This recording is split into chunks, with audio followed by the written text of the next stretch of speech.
What's up, guys? Kevin over at LEGbrOs coming back at you with another video. Better late than never. I did just in the mail today find the Easter 2020 catalog. I'm guessing just things were delayed. It's just, just an overall delay.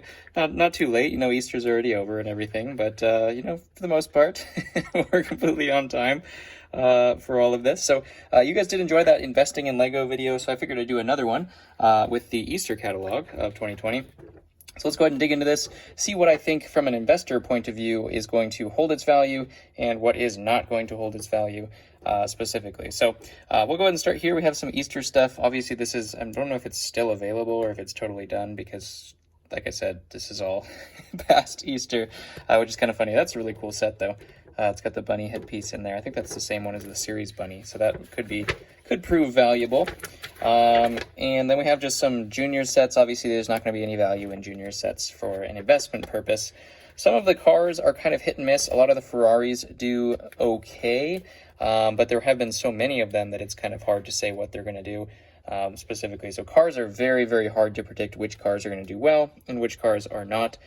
This is a $19 car, so you can only expect that it's going to raise a little bit. Really, for cars, it's really expensive models that tend to do really well versus the really cheap models that are available to everybody, basically. The Catamaran is a really cool set. That could be interesting to see what that does, because I don't think they've done that. I'm not sure if they've done that. I wasn't really into City or Town or anything, so I'm not sure if they've done that recently, but that's actually a really cool build, so I see that doing pretty well in terms of after it retires. It's a $50 price point, so it definitely has the potential of doing pretty well. The Land Rover, hard to say. I think it's being a higher price model. Most likely that's probably going to be okay. It's already hard to find, so it's probably nearing its retirement already anyways. So if you guys do see one of those, especially if it's on sale, might be worth picking up. Technic cranes, they've done 1 million of them, but they actually do hold their value pretty well for some reason. The mobile cranes do really well, so there's a $100 price point on this one.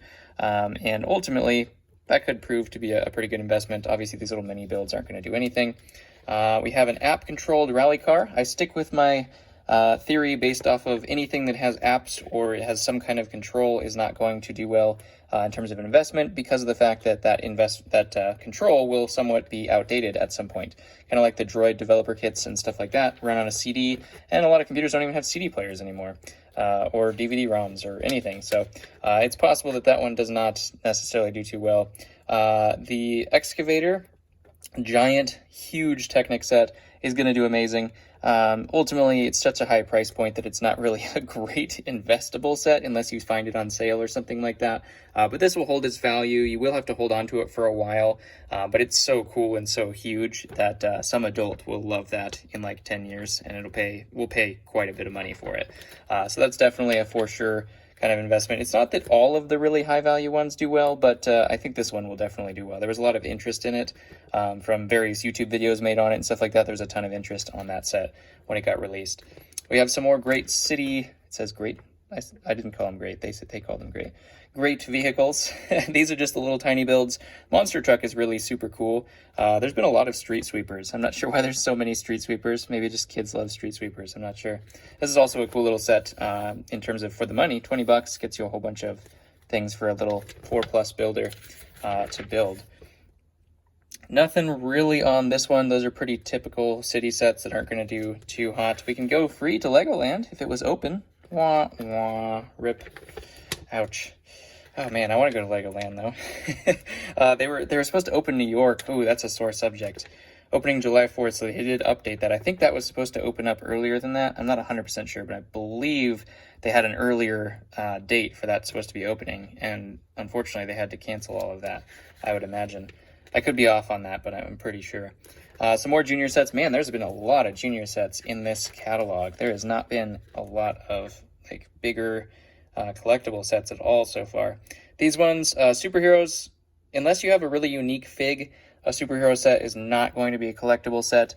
You occasionally get like a Quinjet, or sorry, the Thanos, what's that set? Was it Quinjet? The Thanos set that had the original Captain Marvel, and it also had the Space Iron Man. That was kind of a, I think it was like a $40 set or something like that. And that one did really well because it had unique figures in it. I didn't see anything unique on those. Same with these. I don't really see a whole lot of unique figs or unique, really, really cool iterations of any of the superheroes that are different than the others. This one might do okay, just because we have, I'm believing that's Pepper Potts in her purple spacesuit. So that one, unless that was featured in another set, if that's a unique fig, this set might do okay. A $60 price point, so a lot of people will be kind of not buying that just because of the price point. Doesn't look like there's a ton of pieces. 482 pieces. Yeah, there's not a lot of stuff involving that set, so this set might not get bought a whole lot, and that figure might end up being pretty valuable. Something to look at. The Iron Man mechs, just like the Hulkbusters, not really going to do a whole lot. Thanos mech, they're only $10, so really you can't expect a whole lot. The Microfighters series, obviously if you want to collect the whole series, that's really the only way you're going to get value, is if you collect the whole series and then keep them all and sell them all at one time. Sith Troopers, hard to say. I think these actually might do well, because I'm not sure how many people actually went crazy and bought a ton of these, just due to the fact that the movie itself wasn't incredibly popular. I'm wondering if maybe the Sith Troopers didn't get bought a whole lot, kind of like the Bounty Hunters, which we'll get to here in a sec, it looks like. So those might do well. It's the battle packs that don't get sold like crazy that end up doing okay afterwards, whereas like the original Mandalorians had a rough go in the very beginning until just recently the Mandalorian came out, and now they're valuable again. We do also have this little tiny mini build. That one will not really do too much. It's kind of a cool build though, with the Bantha in there as well. Another one of our Battle on Mustafar. It's got two figures that could be unique if they stay unique. I haven't really looked at the new set, so I don't know if those have been repeated. But kind of like the other one, the very first duel on Mustafar had the two light up, Anakin and Obi, and that one obviously did really well. Have another Snowspeeder Junior set, really cool set, but not a whole lot of value there. And then we have the Mandalorians. These are so hot that there is just going to be circulating a bazillion of these, because they are going to get bought up so much. There are going to be so many of these in the market that it is absolutely insane. So their value is definitely going to take a hit. They're still selling okay right now, and I think that's just because of the fact that they're so rare to find in a store. I don't know if that's changed now, but at least it used to be. They were selling online for $30 right away, even though they're $15 price point. So they're double your money if you could find them. And I'm sure tons of LEGO investors had just gobbled them up from all stores. So poor little children weren't able to get the set that they wanted unless they paid double the price online, which is supply and demand, I guess. That one, they had to know that was going to do really well. Of course, we have an Ultimate Collector Series, the Imperial Star Destroyer, the repeat of 10030. This was $700, so definitely it's already hard to find, which is this. If that's the case, that did not have a long run at all. So this could be a money set in terms of value, but it is a repeat of another set. So it's always hard to say with those two. The 10030 took a little bit of a hit when this one came out in terms of value. Well, a big hit, actually. Kind of like the Millennium Falcon did. The Millennium Falcon took a giant hit because the other one was bigger than it and more detailed. So that was really unfortunate. The king got dethroned a little bit because now the Falcon sells, the 10179 sells for less than some other sets that are out there, and that did not used to be the case at all. So this will be hard to say. It's already $700, but if you can find it for a cheaper deal, definitely might be worth a long-term investment if you want to store a box that's that gigantic. That's the problem with these huge sets, is storing the boxes. Versus battle packs, you can stack a whole bunch of them in one spot, and then you're good to go for storage. The UCS Yoda, the repeat of him, I just think this is going to be terrible. This is not going to have any value whatsoever. It's a $99 price point. The other one has, I think people like the other build better, just less creepy and stuff. So I'm guessing the other build is still going to have value over this one. I don't think this one's going to be a very good investable UCS set, but it is UCS Star Wars. So, I mean, I'm sure it's going to go up a little bit, but I don't think it's going to be one of those hard to come by crazy investments and crazy valuable sets. Never seen a land speeder before. That's a unique set. Just stay away from land speeders. The Night Bus. This was the repeat of the Night Bus itself. That's already been done a couple times, so it's hard to say with this one. I think it'll probably do all right, but not really spectacular. The middle of the line Night Bus did all right, did really well actually for its investment. The very first one didn't do super hot, I don't believe. In terms of Hagrid's Hut, there's been a whole bunch of these. This one does have the new Buckbeak, which I think will make this set collectible for sure. Has a ton of minifigures for this set for $60. It looks like you get Buckbeak plus 6 minifigs. So that is going to be a good investable set. Depending on how many depending on how many of these minifigs get redone, we have the Executioner here. We also have the Hagrid. I think he's been redone already. I'm not sure about those other figures, but the Buckbeak itself most likely won't be done again, unless it already has, and I'm off my rocker. But the Buckbeak's going to probably hold pretty good value, so that actually could be a pretty good minifig investable set there. We have Hogwarts Great Hall. This is kind of one of the other ones that kind of combines with all of the other Harry Potter sets, so at $99, you are getting a ton of minifigs, which is really cool, and they are really cool minifigs. They're really cool looking ones. In terms of how this is going to go, I think the UCS Hogwarts is going to do tremendously better than all the stackable series.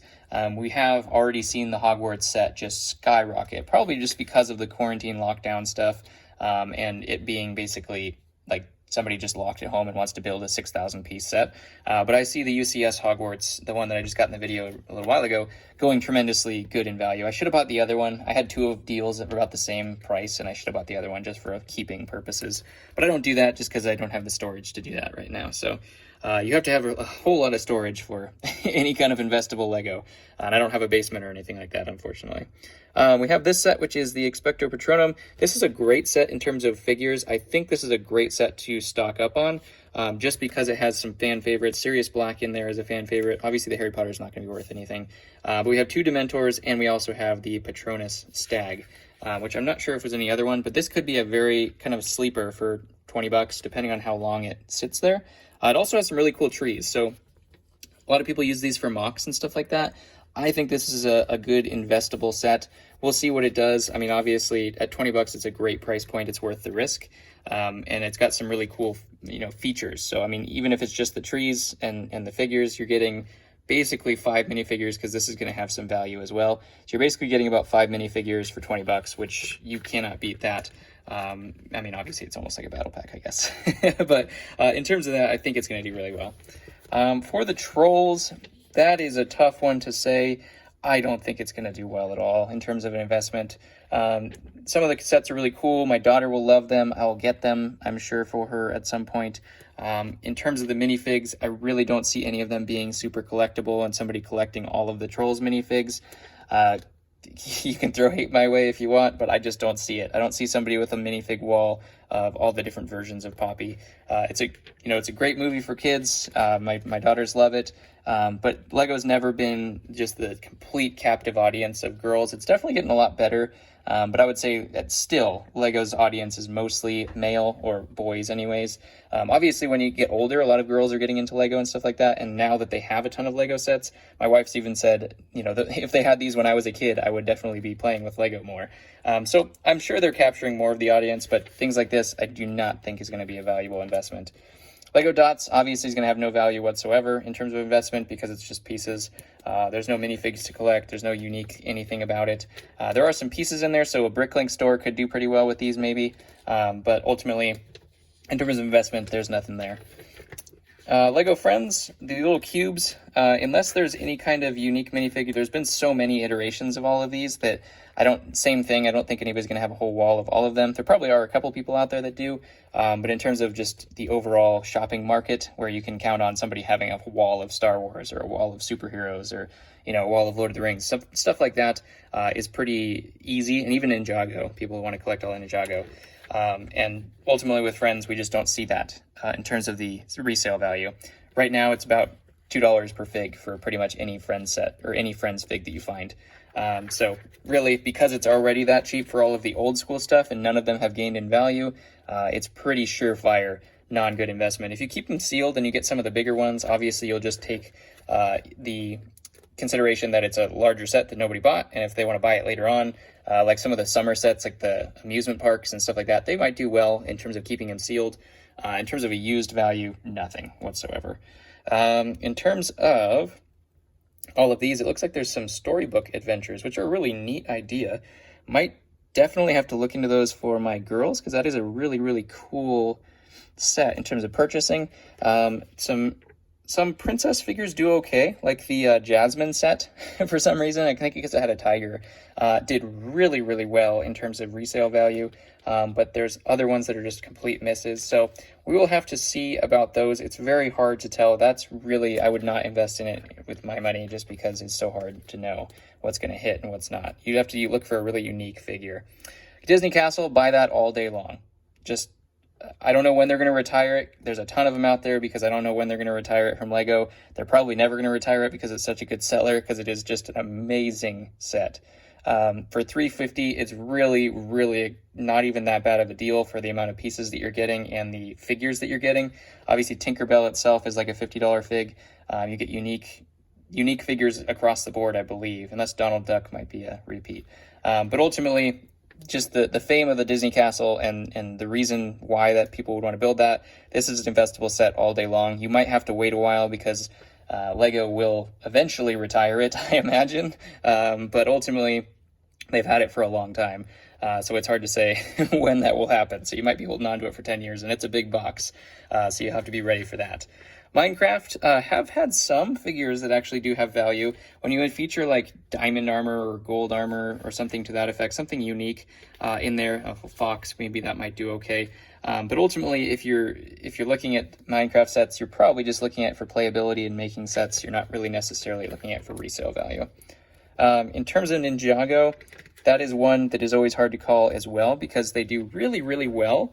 It's kind of just you're not really going to go wrong, kind of like Star Wars. You're not going to necessarily lose money, but some of the Ninjago sets do kind of tank in terms of value for the set itself, but the figures hold their value so well, especially after they just move through Ninjago sets so fast that they just retire and then boom, they had like 20 figures in a set, and all of a sudden that set is like really good. So if you have like Ninjago City right now, is going to do amazing.